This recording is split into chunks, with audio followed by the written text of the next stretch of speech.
Assalamualaikum warahmatullahi wabarakatuh. Selamat pagi pemirsa. Semoga Anda hari ini dalam keadaan sehat walafiat dan tentu saja tetap istiqomah dalam keimanan dan ketakwaan. Amin ya rabbal alamin. Pemirsa, saat ini saya sedang berada di dalam Masjid Pusdai Jawa Barat. Hari ini Aqsa Working Group menghadirkan KDM Kang Deddy Mulyadi SHMM sebagai keynote speaker dalam Tablik Akbar Taklim Wilayah Jawa Barat 1446 Hijriah. Dan ini adalah masih pembukaan ya. Nanti pematerinya ada Dr. Andes Yahya Shollah Mansur MA, ada Kiai Haji Emroinul Balad Islam, Ustadz Ahmad Munawar Zain, ada Ahmad Abdullah STMSC. Kita akan liput kegiatan ini. Selamat menyaksikan. Pemirsa, perlu diketahui yang hadir saat ini dalam Tablik Akbar ini adalah pesantren dan majelis-majelis taklim se-Jawa Barat, hampir se-Jawa Barat. Undangannya sekitar 3.000-4.000 jamaah yang akan hadir gitu ya. Tapi sekarang ini baru sedikit yang hadir. Bagi kita semuanya yang berada di sini, amin ya Allah ya Rabbal alamin. Sedikit kami sampaikan kenapa banyak sekali santri yang maju yang tadi kami tampilkan di depan. Tapi sampaikan sekali lagi, ini pembicaranya Bapak Kiai atau untuk menyombongkan diri atau untuk memperindah nama baru saja hadir. Ya, beliau disambut para jamaah yang antusias ingin menyelami beliau. Nah pemirsa, kegiatan ini inisiasinya adalah dari Aqsa Working Group. Jadi kegiatan ini adalah dalam rangka pembelaan tentang Palestina, Masya Allah. Alhamdulillah pemirsa, saat ini saya sudah bersama dengan Ustadz Ali Rinaldi. Pak Ali Rinaldi, beliau ini sebagai humas dari AWG Aqsa Working Group. AWG itu kapan berdirinya, Kang? Assalamualaikum warahmatullahi wabarakatuh. Perkenalkan, saya Ali Rinaldi selaku panitia acara Tablik Akbar wilayah Jawa Barat di Masjid Pusdai 22 Juni tahun 2025. Aqsa Working Group didirikan tanggal 21 Agustus tahun 2008. Aqsa Working Group adalah suatu lembaga yang dibentuk dalam rangka mewadahi dan mengelola upaya kaum muslimin dalam pembebasan Masjidil Aqsa, yaitu kegiatannya sosialisasi dan edukasi terhadap kaum muslimin dimanapun berada. Di antara bentuk sosialisasi dan edukasi adalah yaitu dengan mengadakan acara Tablik Akbar seperti ini di Masjid Pusdai. Kami mengharapkan terciptanya Tablik Akbar ini yang pertama yaitu jadi ajang silaturahmi, karena dengan itulah Masjidil Aqsa akan terbebas dengan persatuan umat. Dan kegiatan ini dihadiri oleh perwakilan di daerahnya masing-masing, cakupannya wilayah Jawa Barat, ada dari Pangandaran dan di Sukabumi, serta daerah-daerah yang lainnya. Alhamdulillah mereka antusias hadir sejak malam tadi. Alhamdulillah mereka sudah sampai di Masjid Pusdai ini dan bisa menyaksikan, menyimak apa yang disampaikan oleh para narasumber pada kegiatan acara Tablik Akbar ini. Alhamdulillah pemirsa, demikian penjelasan dari perwakilan penyelenggara Bapak Haji Kiai Haji Ali Rinaldi aja. Ali Rinaldi sebagai humas ya. Humas di AWG ini. Kedepannya semoga banyak lagi grup-grup atau AWG ini seperti ini akan bertumbuh di Jawa Barat oleh seluruh Indonesia ya. Amin. Demi pembelaan Palestina. Amin. Hatur nuhun. Sami-sami. Ustaz, hatur nuhun. Assalamualaikum. Assalamualaikum warahmatullahi wabarakatuh. Sambutan yang ketiga dari perwakilan MUI Kota Bandung. Saya mewakili dari MUI Kota Bandung. Salam takjib buat semuanya dari Bapak Kiai Haji Profesor Miftah Farid yang tidak bisa hadir pada kesempatan ini karena ada acara di luar kota. Jadi para pengurusnya dibagi-bagi sehingga perwakilan ke tempat ini mengindukan kepada saya. Mohon maaf atas ketidakhadirannya. Sambutan selanjutnya akan kita dengarkan dari Ketua Forum Silaturahim Ormas Islam Kota Bandung, yaitu Bapak Abdullah Suaib. Bapak Ibu sekalian, Tadi Ustadz Munib juga sudah cerita bahwa Aqsa ini adalah salah satu masjid yang dinisbahkan oleh Rasulullah untuk kita kunjungi. Dan tadi saya dengan Ustadz Roin tanya, Ustadz, di Quran selain 3 masjid tadi ada nggak masjid yang disampaikan Allah di Quran gitu loh? Rasa-rasanya nggak ada. Masjidil Haram, Masjid Nabawi, dan Masjidil Aqsa. Jadi memang Masjid Al-Aqsa ini ya kalau bagi kita umat Islam sebuah monumental. Rasulullah SAW dikasih perintah sholat, mulainya juga dari Aqsa, ya, surat Al-Isra ayat 1. Jadi bagaimana Rasulullah mendapatkan wahyu sholat, starting pointnya juga dari Masjidil Aqsa. Selanjutnya kita akan sama-sama mendengarkan materi inti. Dan materi pertama akan disampaikan oleh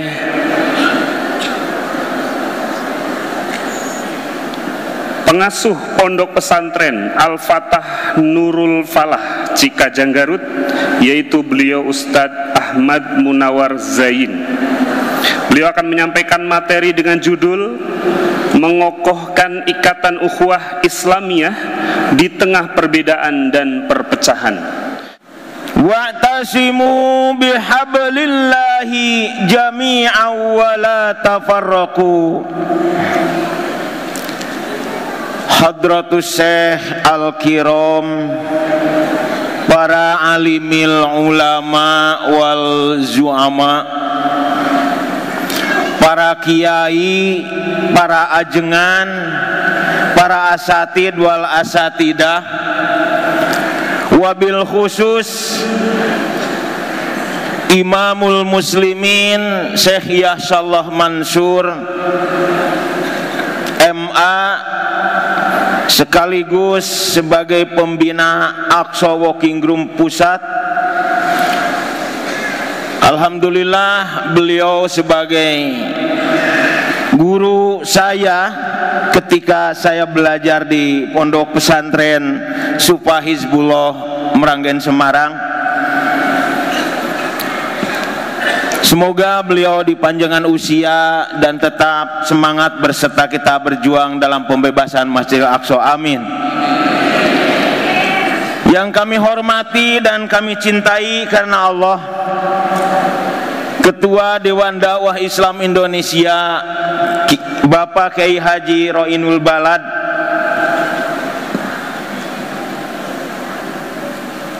SSOSI. Alhamdulillah beliau berada di tengah-tengah kita, dan ini menjadi bukti bahwa insya Allah kita satu barisan dalam pembebasan Masjidil Aqsa dan Palestina. Tidak lupa yang sebetulnya sudah dipublikasikan kehadiran Bapak Gubernur Jawa Barat, Bapak Deddy Mulyadi SH, Bapak Aing, terkenal Bapak Aing. Tapi alhamdulillah mungkin beliau dalam kesempatan ini tidak bisa hadir. Kemudian Bapak Ketua DKM yang seyogyanya beliau hadir juga barusan sudah diwakili. Ketua AWG Jawa Barat termasuk Ketua AWG Pusat Ustadz Ansarullah, AWG Jawa Barat Akhina Ahmad Abdullah, kemudian pembina AWG Jabar Ustadz Munib Nasir, Ketua UAR Jawa Barat Ustadz Ncep Zarkasi hafidhahumullah, dan tidak lupa hadirin wal hadirat, muslimin muslimat yang hadir, baik hadir secara online atau mungkin melalui berbagai platform media yang kebetulan mungkin sekarang lagi udur, mereka tidak bisa hadir. Rahimakumullah, semoga semuanya dicintai karena Allah. Amin ya Allah ya Rabbal Alamin.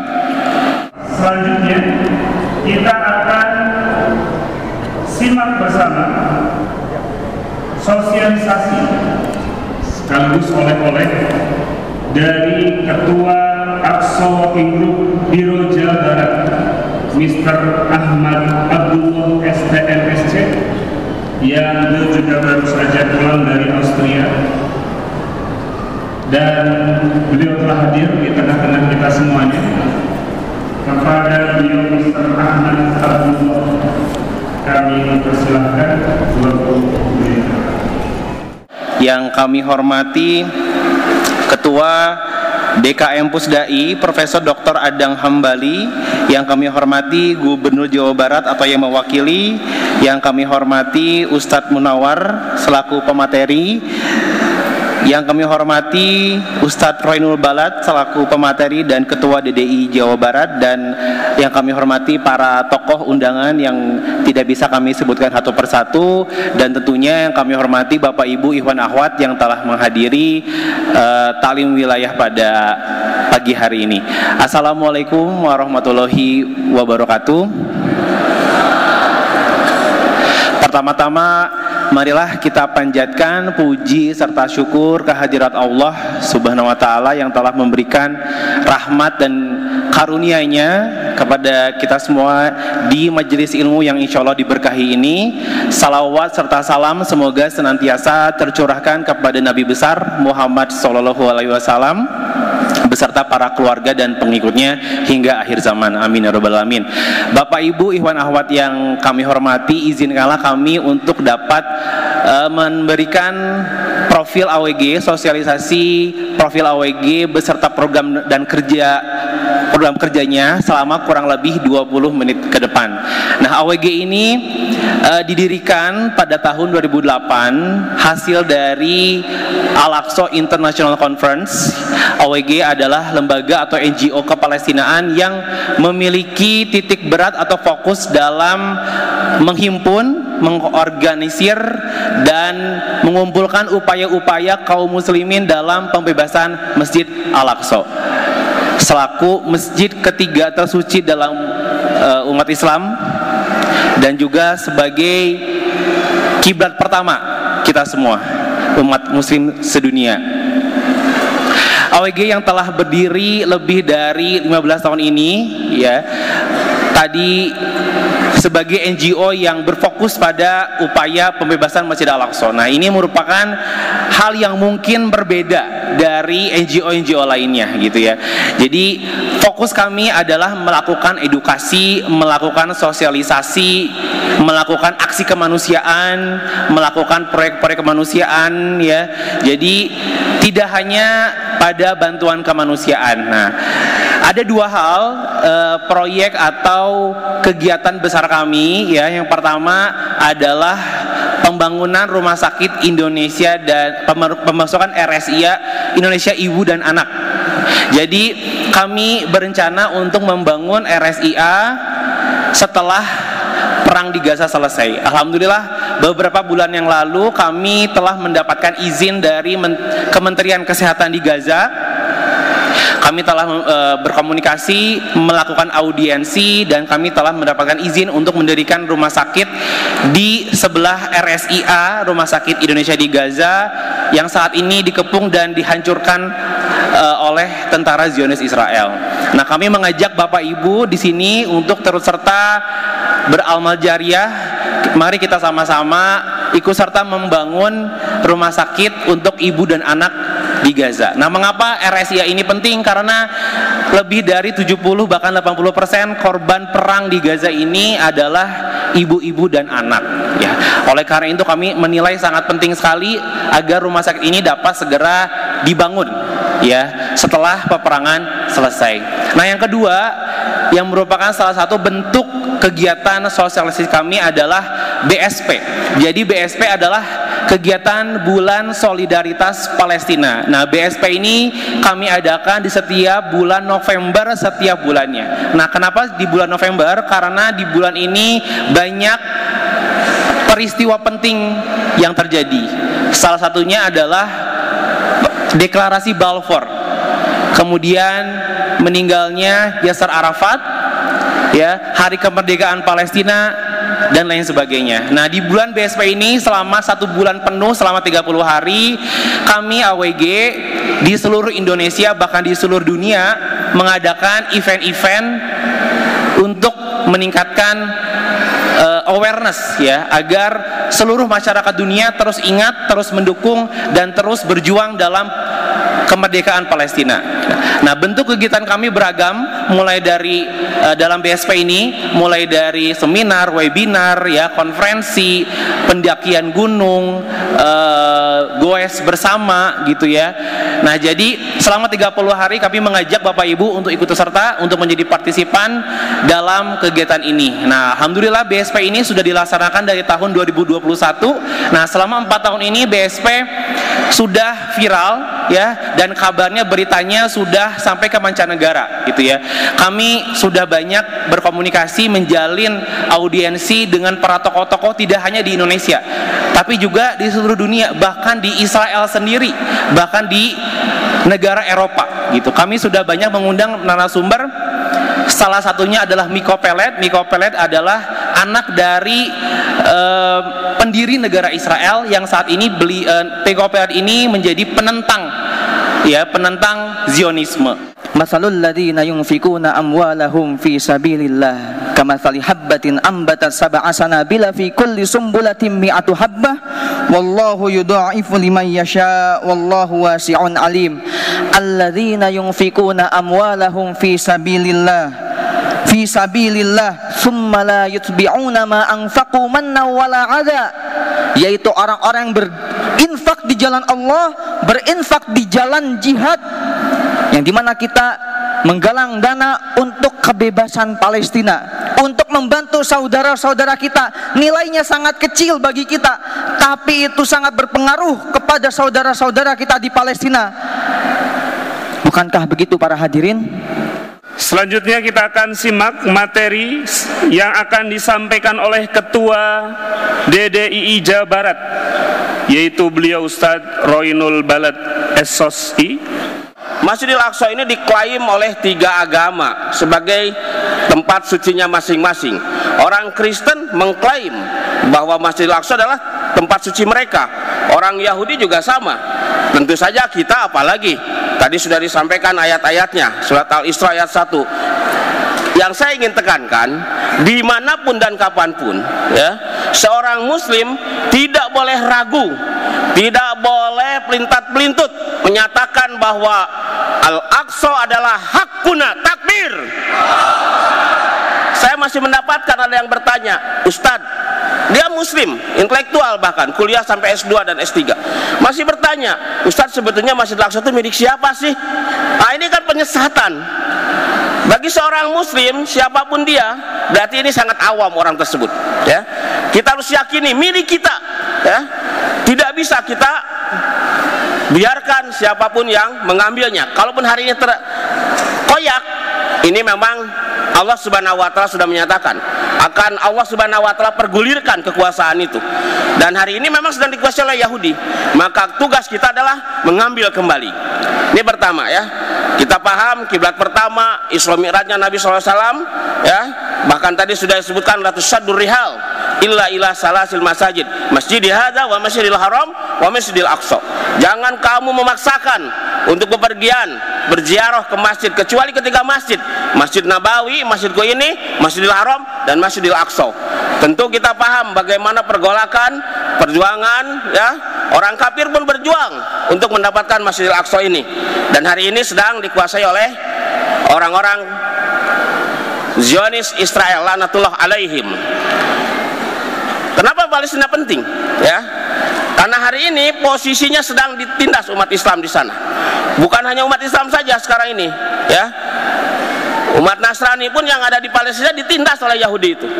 Karena Yahudi memang menyatakan diri, nahnu auliya'an nas wa ghairuna al-khanazir. Kami adalah semulia-mulia manusia. Selain kami, kata orang Yahudi, ya, khususnya Zionis Israel, itu sama dengan binatang-binatang saja. Bahkan binatangnya yang sangat jelek yang saya sebutkan, ya, yang diharamkan dalam Al-Quran. Nah, kemudian sampai kapan ini? Sampai dikembalikan oleh Allah melalui tangan-tangan umat Islam, ya. Tidak mungkin Allah Subhanahu wa Ta'ala mengembalikan kekuasaan di Masjidil Aqsa tanpa melalui tangan umat Islam. Kenapa? Karena Allah yang akan melihat siapa di antara umat Islam itu yang konsisten, serius untuk mengembalikan kekuasaan Masjidil Aqsa itu di tangan kaum muslimin. Dan AWG hari ini membuktikan, mengajak kita bersama untuk berkiprah dengan nyata, berperan aktif untuk bisa mengembalikan masjid suci itu kembali kepada tangan umat Islam. Takbir.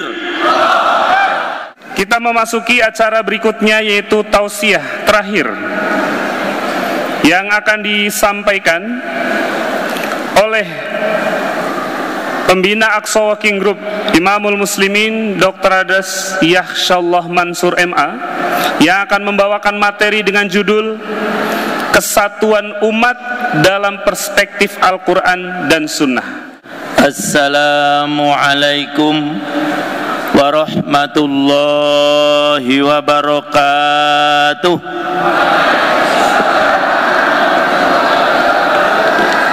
Yang kami hormati, yang mewakili Bapak Gubernur Jawa Barat, Bapak Agus Suryana, Biro Kesejahteraan wilayah Kabupaten Provinsi Jawa Barat, yang mewakili DKM Masjid Pusdai Ustadz Hendi. Saya hanya ingin melanjutkan apa yang disampaikan oleh Ustadz Roinul Balad, masalah jihad. Maka qadarullah saya membuat makalah. Ini sebetulnya bukan makalah saya, tapi terjemah dari tafsir Ibnu Katsir. Hanya saya beri maudhu, seluruh pemeluk dinul Islam adalah muslim.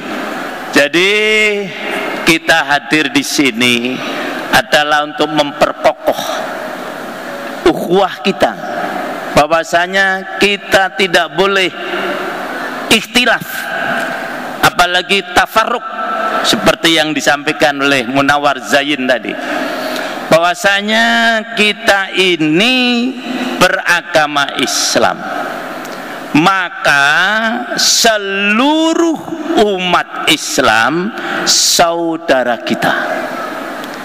Oleh karena itu, sekali lagi, mari jangan hanya lip service, jangan hanya di lisan saja, tapi masukkan ke dalam hati kita. Semua umat Islam, apapun organisasinya, apapun golongannya, apapun partainya, selama mereka itu Islam, saudara kita. Jadi Allah memerintahkan kepada kita untuk jihad di jalan Allah dengan sebenar-benar jihad.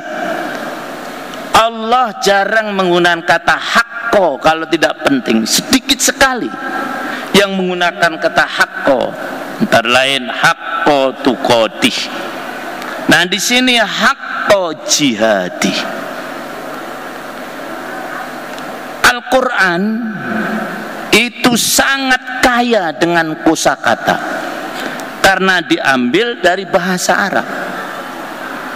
Pada ayat ini kita mendapatkan dua kata minimalnya, atau tadi jihad, yang sebetulnya artinya beda tetapi disamakan.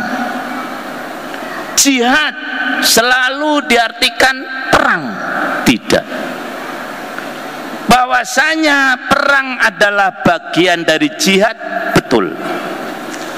Oleh karena itu para ulama menghierarki, memberikan tingkat-tingkatan jihad. Minimalnya ada 4. Pertama, jihad melawan hawa nafsu. Ini yang pertama. Termasuk tadi Pak Roinul Balad akan berangkat kemari, bertentangan, terjadi pertempuran hatinya, apa berangkat apa tidak. Akhirnya belum menang, akhirnya berangkat kemari. Begitu juga mungkin ibu-ibu, antara ke mall atau ke tempat taklim. Nah, betul nggak Bu? Saya kira jawabannya tidak, ternyata betul. Nah, ya itu. Nah, pertentangan akhirnya dimenangkan. Jihad ibu-ibu melawan hawa nafsu datang ke majelis taklim ini. Itu tingkatan pertama. Naik sedikit. Jihad melawan setan. Setan ini ada dua macamnya. Ada yang kelihatan minal jinnati, ada yang tidak kelihatan minan nas, minal jinnati wan nas. Ketika bapak-bapak mendengar azan awal, karena di beberapa tempat alhamdulillah azan di pagi hari itu sudah ada yang mengamalkan sunnah 2 kali, seperti di Mekah, di Madinah. Pertama disebut dengan azan awal, kemudian azan subuh. Nah, soal azan awal ini mengatakan itu batas waktu sholat tahajud, atau bisa mulai waktu sholat tahajud. Bangun, akan bangun itu terjadi pertentangan. Bangun nggak ya? Bangun nggak ya? Los, akhirnya tidak bangun. Menang siapa nih? Hah? Setan. Setannya kelihatan nggak?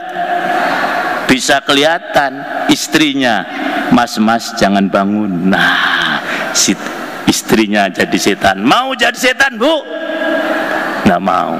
Atau suaminya, jangan bangun, udah terus saja. Siapa setannya? Nah, mau jadi setan? Nggak mau. Nah, tapi yang tidak kelihatan tadi dalam hati, dah jangan. Akhirnya los. Nah, azan lagi, azan subuh. Nah, mulai pertentangan lagi. Akhirnya dengan izin Allah, Bapak Ibu bangun untuk melaksanakan sholat subuh berjamaah di masjid. Menang siapa nih? Menang kita. Menang Bapak Ibu, menang kita semuanya. Melawan setan. Itu yang kedua. Jadi ini urut-urutan. Pertama, jihad melawan hawa nafsu. Menang, jihad melawan setan. Naik ketiga, jihad melawan ahli maksiat yang tampak kelihatan di depan mata kita. Ahli-ahli maksiat yang menghalang-halangi orang untuk beribadah, siapa saja harus kita perangi. Hanya di dalam tafsir ini nanti disebutkan tidak harus dengan senjata. Nah, kalau itu menang, baru nanti jihad yang terakhir, yang keempat, melawan musuh kita. Siapa musuh kita? Ayo, siapa bisa? Musuh kita apa? Nah, ini lagi mau saya benarkan. Mohon dihindarkan kalimat Israel. Karena Israel ini nama seorang nabi. Sekalian aja saya akan lebih sedikit menjelaskan di dalam buku saya. Ini masih apa tadi namanya? Bagus juga. Gara-gara antum saya bisa menjelaskan. Ya itu. Begini, ya. Jadi di dalam Al-Quran istilah Yahudi identik dengan 3 istilah. 1 Bani Israel, yang kedua ahli kitab, yang ketiga Yahudi. Kalau Yahudi ini tidak ada baiknya, maka waktu Mas Ahmad mau berangkat, saya pesen nih, nanti Anda bukan ketemu Yahudi, bisa-bisa ketemu yang lain. Kalau Yahudi jelas jahat, seperti kata Ustaz Renul tadi. Saudara Allah mengatakan, walan tardo angkal Yahud walan nasoro hatta tattabi'a millatahu. Ada lagi istilahnya, apa? Bani Israel. Nah, inilah yang memunculkan Yahudi. siapa? Anak keturunan Nabi Israel. Nabi Israel itu siapa? Yakub. Tidak ada hadiahnya tapi ya, tenang-tenang. Jadi nama lain dari Israel adalah apa? Yakub. Itu saya urai di buku Masjidil Aqsa, kewajiban umat Islam. Kenapa Yakub disebut Israel? Ada beberapa istilah, perlu dijelaskan nggak ini? Hah? Dan nanti saya baru dapat separuh, sudah selesai waktunya. Kenapa Nabi siapa tadi disebut Israel? Ada 3 alasan. Pertama, alasan yang tidak benar. Ini ada di dalam Perjanjian Baru. Saya baca sendiri di kitab Injil. Kenapa Yakub mendapatkan gelar Israel? Karena dia pernah berkelahi dan mengalahkan Tuhan. Bayangkan itu, Tuhan dikalahkan oleh Nabi siapa tadi? Tapi jangan percaya, itu bohong. Nah, satu saat di dalam kitab Injil dan kitab Taurat disebutkan beliau mendirikan kemah. Tiba-tiba ada orang mau masuk ke dalam kemahnya, ditahan oleh Nabi Yakub. Tapi orang tadi mau maksa, nggak bisa, ini kemah saya. Nggak bisa, itu kemah saya, kata begitu. Akhirnya terjadi perkelahian. Orang yang mau masuk kemah tadi dibanteng oleh beliau. Ada gambarnya itu, gambar bohong tadi. Nah, kemudian Nabi Yakub ngomong sama bilang, kalau kamu tidak mau ngaku, saya bunuh sekarang juga. Ya, saya akan ngaku sebetulnya saya adalah Tuhan. Nah, bayangin pelecehan Yahudi terhadap Tuhan, kalah dengan nabinya. Percaya apa tidak, Bu? Ibu-ibu percaya apa tidak? Percaya apa tidak? Bapak-bapak percaya apa tidak? Jawab yang keras. Nah gitu, Bu, kayak bapaknya. Tapi tapi infaknya kan banyak saya, kata gitu kan. Nah, menang ibu-ibu ya. Itu satu. Kemudian kenapa disebut Israel? Beliau itu, nah ini setengah benar setengah salah. Beliau itu selalu diancam oleh orang-orang di sekitar. Maka dia kalau jalan itu malam hari. Karena beliau kalau pergi itu malam hari, maka disebut dengan Israel. Itu. Yang ketiga, ini yang jamin benar insya Allah. Israel ini Amirullah, pimpinan yang dibimbing oleh perintah-perintah Allah Subhanahu wa ta'ala. Nah, anak keturunan beliau itulah namanya siapa? Bani Israel.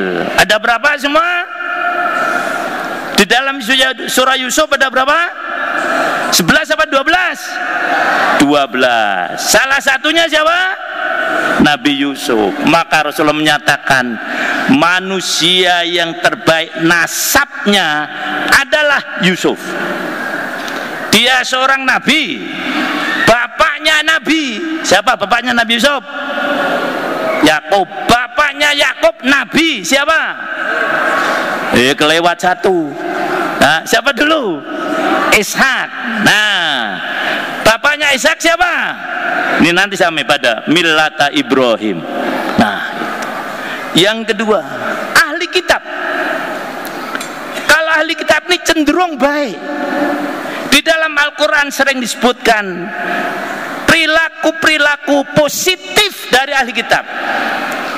Ya ahlal kitabi ta'alau ila kalimatin sawa'im bainana wa bainakum.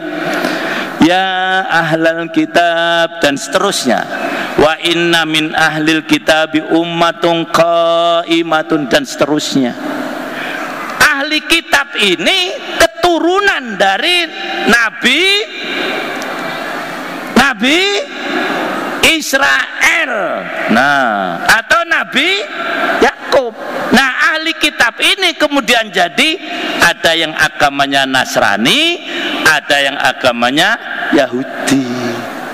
Yang kedua agama ini menurut kita salah, karena Allah tidak pernah menurunkan agama selain Islam. Yakin? Nah, soalnya orang pluralisme kan gitu, semua agama benar. Benar apa salah? Itu yang salah. Nah, ya, harusnya setiap pemeluk agama mengaku agama paling benar. Silakan. Nasrani, kamu Kristen ya? Ya. Islam benar ya? Ya. Lah Kristennya di mana? Dia harus meyakini yang paling benar adalah Kristen. Nah, kalau bapak ditanya, bapak Islam ya, agama Yahudi benar ya? Lah, ya nggak bisa semacam itu. Nah, kalau ahli kitab itu ada nilai positifnya, bahkan cenderung positif. Inilah orang-orang yang kemudian pada masuk Islam. Maka saya bilang sama Mas Ahmad, nanti Mas Ahmad akan ketemu, kalau tidak Bani Israel, ya ahli kitab. Nah, Surakarta yang Yahudi benci Zionis, itu salah satu dari kelompok tadi. Nah, kemudian yang terakhir, yang Yahudi, kalau Yahudi mesti jelek. Ya tadi surah Al-Baqarah 120. Nah, begitulah kurang lebihnya ya. Jadi tadi bab pengajiannya meluruskan ini tadi. Siapa namanya, Mas? Nah, ya, jadi mohon tidak diulangi lagi. Israel, saya nggak mau nyebut. Nah, kalau Zionis apa? Laknatullah. Nah, Yahudi, Israel alaihi salam, begitu. Ini aneh juga. Ya memang aneh, nggak apa-apa, tapi itu yang benar. Hanya orang Yahudi licik. Nabi yang begitu mulia dijadikan nama negaranya yang begitu hina. Akhirnya tanpa terasa kita tadi jelek-jelekkan. Ustadz, yang saya jelekkan bukan Israelnya tapi negaranya, alasan. Bolehlah gitu ya. Jadi sekarang kalau kita Israel laknatullah, yang saya maksud adalah negara Israel. Tapi jangan begitulah ya. Kita rubah sekarang. Zionis, Yahudi. Nah, begitu. Jangan Israel alaihissalam, nanti ribut orang ya. Belum nyampe situ. Nah, kembali pada tadi soal jihad. Nah, tidak boleh kita tinggalkan jihad. Wajahidu fillahi haqqa jihadi. Kenapa? Wastabakum wa ma ja'ala alaikum fid dini min haraj. Dia Allah yang memilih kalian. Jadi kita dipilih oleh Allah. Orang-orang yang agamanya Islam adalah pilihan Allah. Ini sekaligus membantah. Karena apa? Orang Yahudi merasa bangsa pilihan Allah. Salah menurut Quran. Nahnu abna'ullah, bahkan tidak. Pilihan Allah adalah umat siapa Pak? Pilihan Allah adalah umat. Ibu-ibu, pilihan Allah adalah, oh tahu? Nah, di sini gitu jawabnya. Nah, di surah apa tadi? Surah Al-Hajj. Huwajtabakum wa ma ja'ala alaikum fid dini min haraj millata abikum Ibrahim.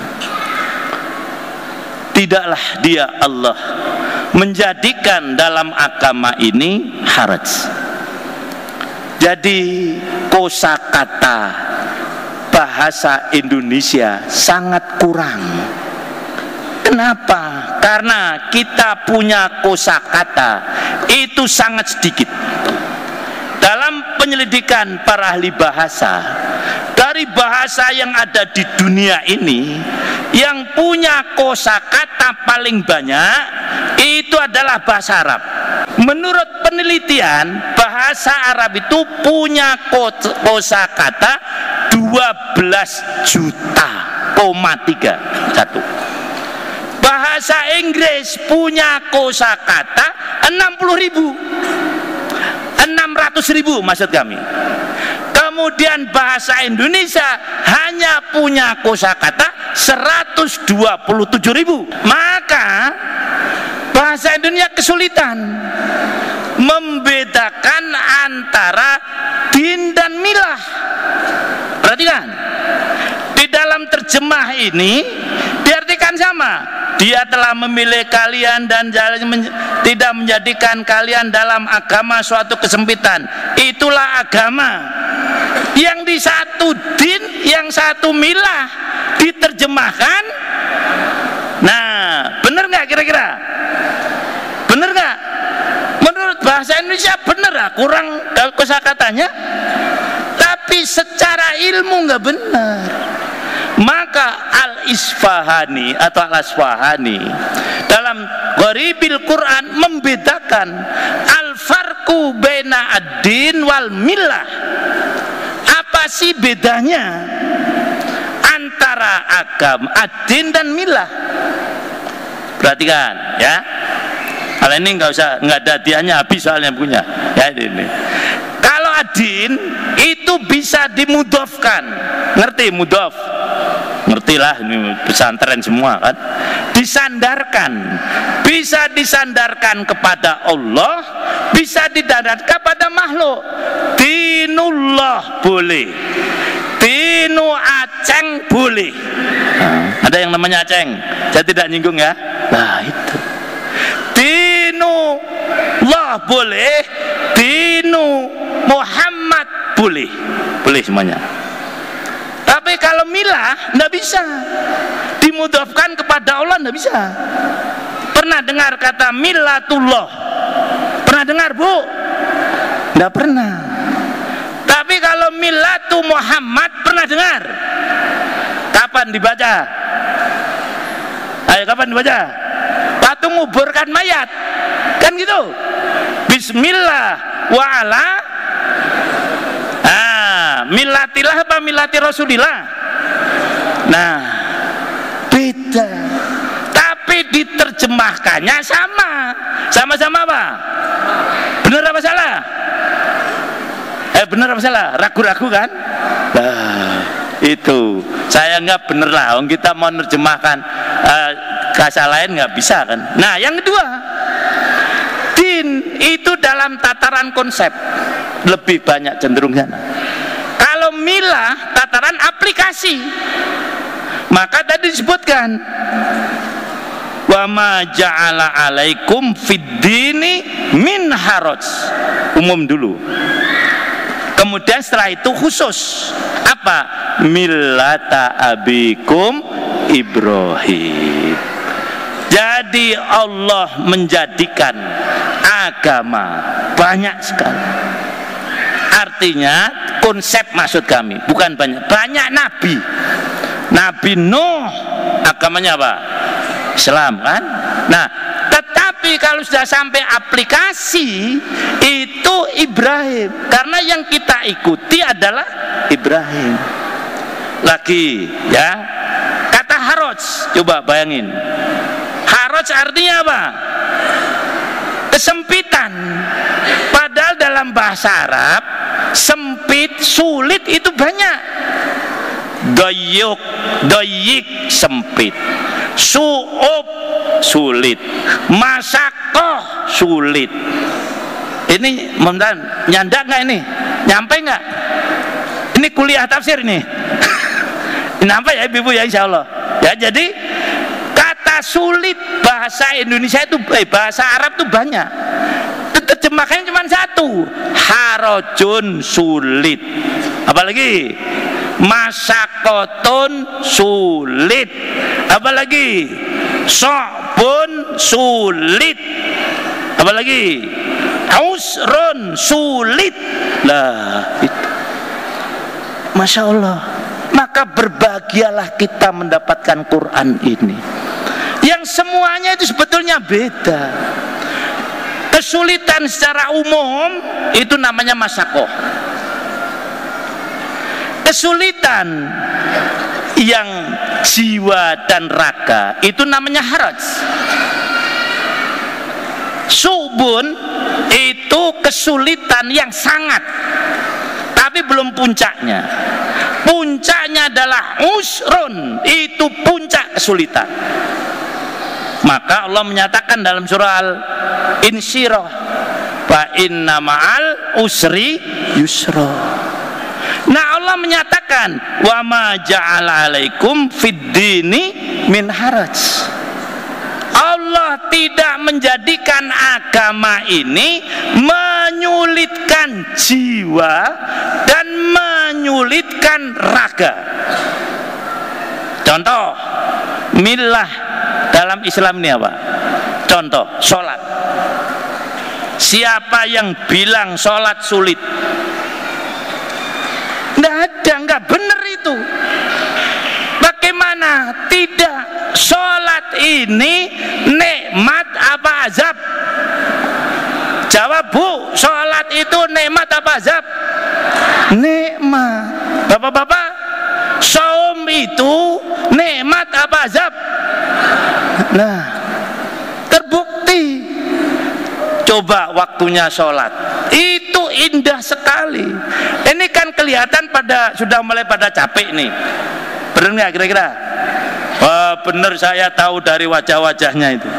Tapi sebentar lagi Pak istirahat. Apa? Sholat. Nah, enak kan? Nah, terus habis ini kita aktivitas lagi.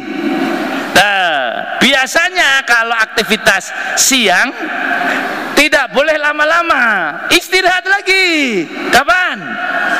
Kapan, Bu? Mana ada harajnya di situ, nikmat iya.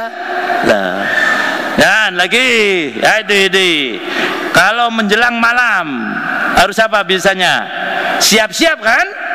Lah, siap-siap nih malam nih. Suruh sholat apa? Maghrib. Nikmat nggak? Lah, kalau tidur kesorean enak nggak? Pusing nanti bangun. Kebiasaan kita. Maka Rasulullah memakruhkan tidur sebelum sholat apa? Isya. Sebelum sholat isya makruh itu. Apalagi sebelum sholat maghrib itu jadi gila tuh. Jadi. Nah, jadi ibu-ibu kalau punya suami tidur habis asar sampai maghrib, bangunin, nanti bangun gila tuh. Nah, kata dokter begitu. Nah, tidur kelamaan enak nggak kira-kira? Nggak enak. Betul, Pak? Maka disuruh apa? Apa? Suruh apa? Sholat subuh. Wa ma ja'ala alaikum fid dini min haraj. Itu saya baru ambil contoh sholat. Ya. Lagi sholat aslinya, sholat duhur berapa rakaat? Kalau musafir boleh dikorting kan? Jadi berapa? 2. Bahkan tidak hanya korting, kumpulkan waktunya. Seperti ini nanti, karena kita banyak yang jauh kan. Mohon maaf takmir Masjid Pusdai, mungkin setelah ini nanti banyak yang sholatnya dikorting itu dikosor maksudnya. 4 jadi, kumpulin lagi sekalian dengan asar, namanya jamak takdim. Mana harajnya? Nggak ada. Wa ma ja'ala alaikum fid dini min haraj. Itulah millata abikum Ibrahim. Ini adalah tuntunan. Begitu ya, bisa aja tuntunan atau praktek agama dari Nabi Ibrahim. Nah, yang sesuai dengan judul ini nih, huwa sammakumul muslimin. Hanya para ahli tafsir ikhtilaf nih, huwa ini marja domirnya kemana? Ada yang menyatakan Allah, ini yang lebih kuat. Ada yang mengatakan Ibrahim. Huwa sammakumul muslimin. Dialah Allah yang menamakan kalian itu sebagai orang Islam. Loh, apa tidak begitu mulia kita? Maka jangan dirubah-rubah.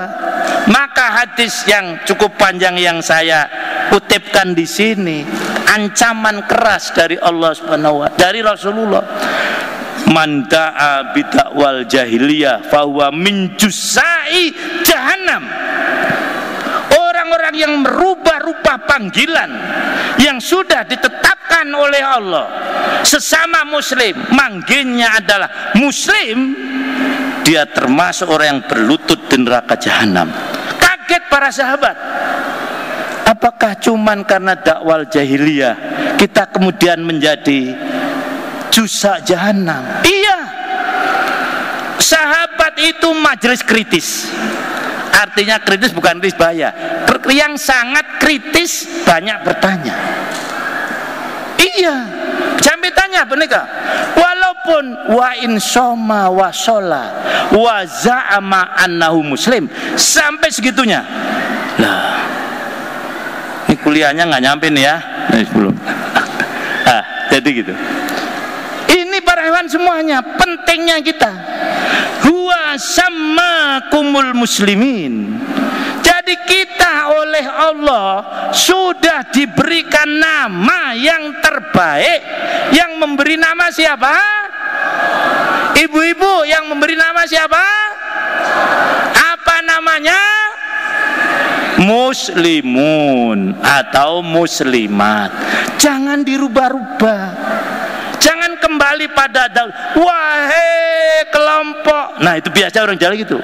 Wahai golongan. Wahai apalagi? Teruskan sendirilah ya. Hilangkan itu semuanya. Karena itu bahaya.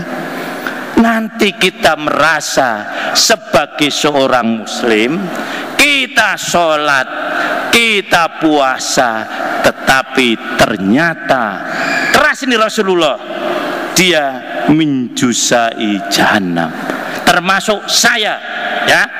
Kalau saya memanggil orang-orang selain muslim, nah itu akan begitu. Hanya gimana Imam kalau itu cuman kebiasaan. Nah, kalau kebiasaan nggak apa-apa lah ya itu ini. Misalnya, wahai penduduk Jawa Barat, boleh nggak kira-kira? Boleh nggak? Boleh, asal jangan akidah. Saudara saya hanya orang Jawa Barat, enggak. Ya, tapi kalau begitu boleh. Asal hanya ucapan. Nah, jadi begitu. Kita sudah diberi nama yang terbaik oleh Allah Subhanahu wa taala. Min qablu, dari sebelum, sejak dulu. Wa fi hadza, dan dalam agama ini. Oleh karena itu, mari para hewan semuanya, kita dalam rangka jihad ya, kita kembalikan saudara kita adalah orang siapa Pak? Saudara kita adalah orang, ibu-ibu, saudara kita adalah orang. Dari sini nanti akan terbebas Masjidil Aqsa. Karena orang Yahudi pinter supaya umat Islam lemah, dipecah belah. Entah itu ikhtilaf atau itu tafarruq, yang jelas itu bukan ajaran Islam. Wala takunu minal musyrikin. Terus minal ladina farraqu dinahum wa kanu syi'a. Apa cirinya?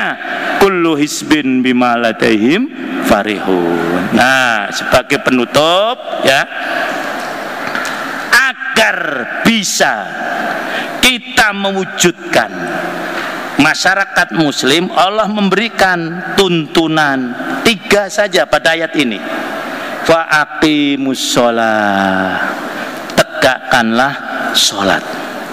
Menegakkan sholat, kalau umat Islam kalau muslimin adalah sholat berjamaah. Maka pesan saya, jangan ada yang muslimin jangan jadi muslimat. Apa maksudnya? Sholatnya di rumah. Sanggup? Sanggup nggak ini muslimin? Sanggup? Akan selalu sholat berjamaah di masjid? Sanggup? Insya Allah. Wa'atu zakat. Apa maksudnya? Kalau bisa umat Islam itu bayar zakat. Jangan seumur-umur apa?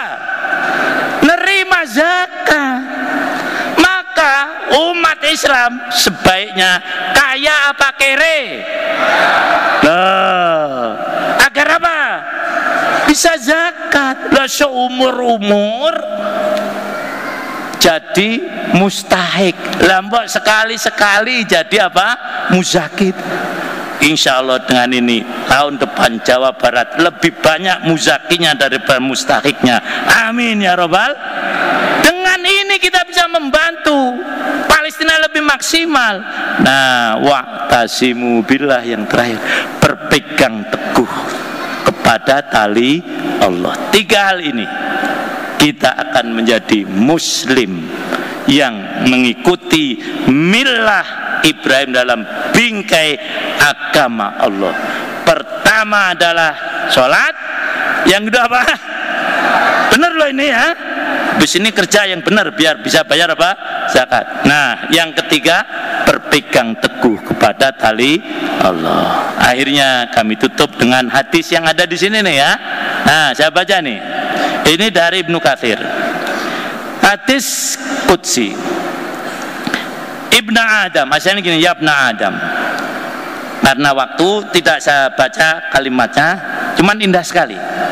Hai anak Adam, ingatlah aku jika engkau marah, niscaya aku mengingatku jika aku marah. Coba bayangkan. Jadi kalau ibu-ibu marah sama suaminya, ingat siapa?